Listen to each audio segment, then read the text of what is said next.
Suppose that in next generation, again, there are 100 or 200 plants. Out of them, 10 best quality of plant we selected in such a manner. And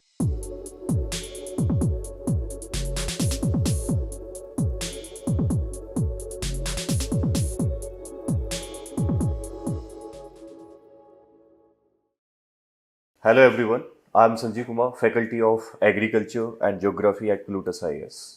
Today I bring another topic which is equally important for your agriculture subject, that is optional, as well as your GS subject, means under geography.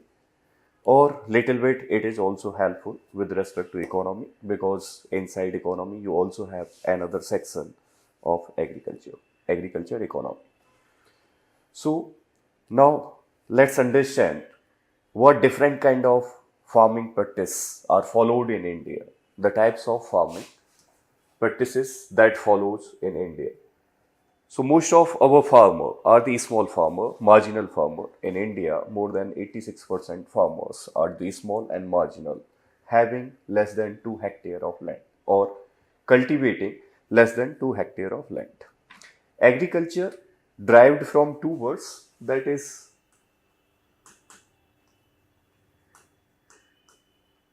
ager and cultura. Agers refers to land area, cultura refers to cultivation. So cultivation of land was the primary objective of agriculture, but various other allied activities now has been extended to this agriculture. What kind of agriculture subsidiary, yeah, allied activities has been added to it, just like livestock rearing. Maybe different other farm practices, including your fisheries, including poultries, your cattle rearing, goat, sheep, okay, horse, donkeys, etc. All comes under your agriculture practices. So most of the farmers in India generally is still engaged with subsistence kind of farming. So subsistence kind of farming, this is first one major type of farm practices that followed in India. Subsistence farming, which means subsistence of individual farmer and his family. Subsistence of farmer and his family, or his or her family member.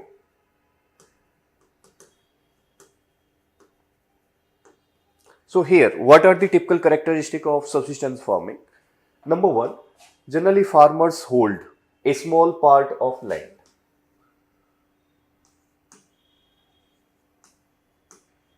Means land amount likely to be less than 2 hectare or even less than 1 hectare land. They grow generally multiple crops. Their objective is whatever is the family requirement, let's grow all such kind of crops. Suppose that for consumption of staple foods, generally your wheat or rice, they likely to be grow. Means this is their daily dietary habit, yeah, food practices. After that, they likely to be consume pulses, they likely to be consume millets, maize, yeah, for oil seeds, maybe mustard, yeah, custard, or different other kind of groundnuts, etc. They can grow here. So multiple crops. Farmer main objective here means aim here is subsistence. Means they grow only for their own requirement, for family consumption. They do not grow for purpose of sale in the market for earning the profit. That is not the prime motive of this subsistence farming. Whatever is remaining left means a small portion of yield, whatever is yield produced in the field, a small portion of it sale in the market. Generally, this a small amount of yield, family unable to consume it. So these farmers generally dependent on some local tools, means generally hand made tools etc. they use. They can use sickle, they can use hammer, they can use hoe, etc. etc. Means there is no such large combine harvesting machine.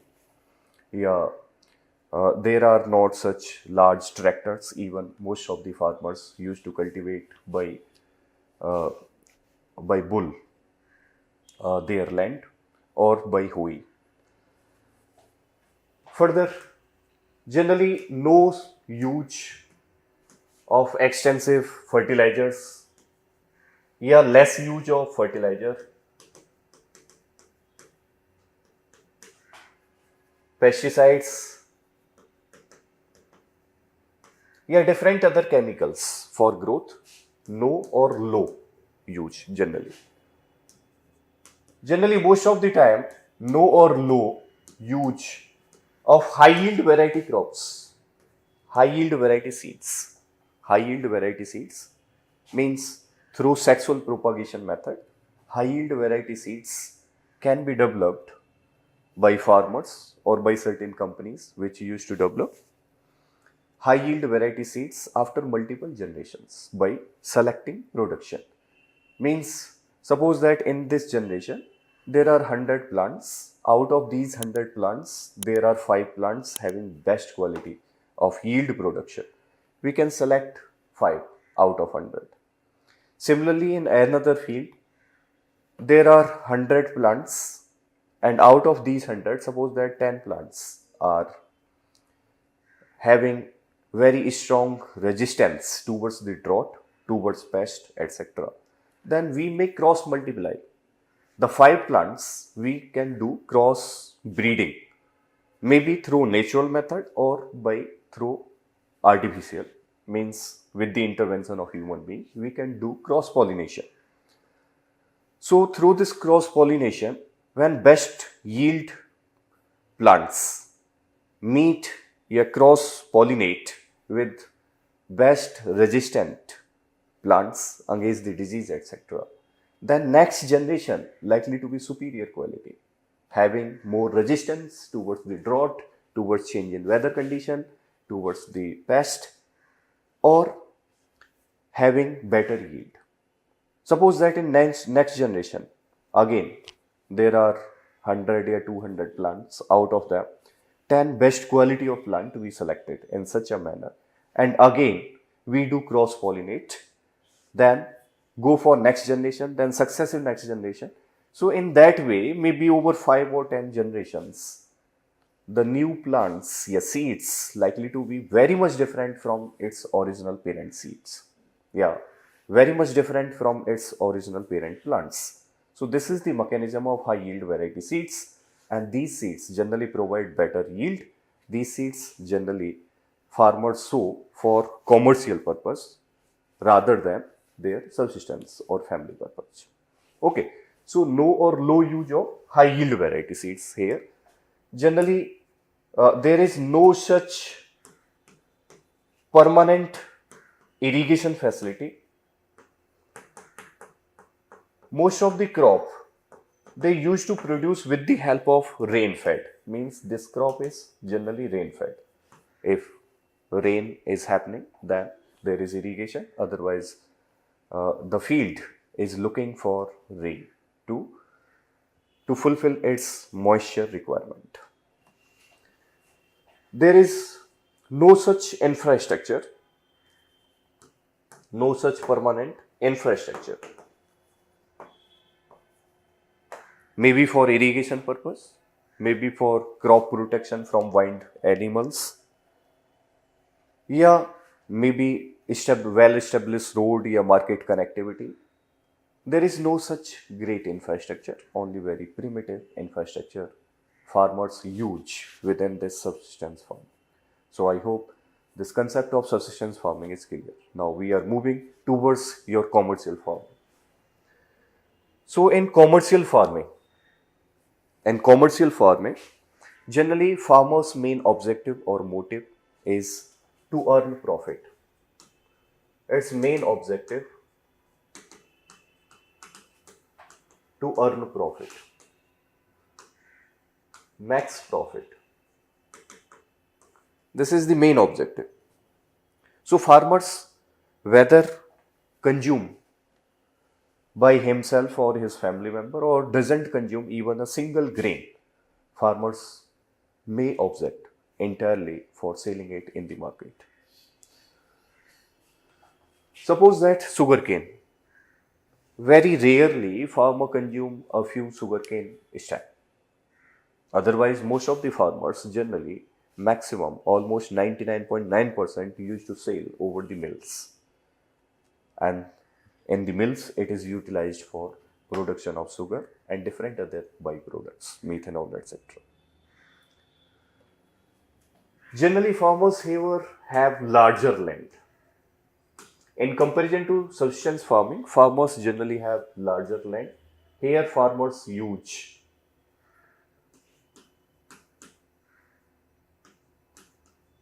various chemicals for crop production, pesticides, herbicides, weedicides, etc. Generally, farmers are more interested in high yield variety seeds. They sow generally high yield variety seeds here for bumper production to maximize their profit. And these high yield variety seeds generally require permanent irrigation facilities. So farmers here not dependent on the rainfall, means different from the subsistence farming which entirely dependent on the rainfall. Farmers here have permanent irrigation facility. This irrigation facilities may be tubal, as we notice in most of the Haryana, Punjab, Western UP and several other developed region of India. Yeah, canal irrigation or up to certain extent drip irrigation, especially in drier areas, especially over the plantation crop in Maharashtra, etc. We can notice drip irrigation, or very rarely in very small areas, sprinkler irrigation is also followed. So such kind of permanent irrigation facilities farmers hedge generally over their field. Now here farmers use advanced tool. Farmers use here advanced machines just like combine harvesters, etc. And generally farmers use more technology. With the help of technology, farmers intensify the cropping system. Within your subsistence farming, generally multiculture crop is followed, but here in commercial farming, generally monoculture crop is followed. Means at one point of time, farmers used to sow only one crop here. So commercial farming.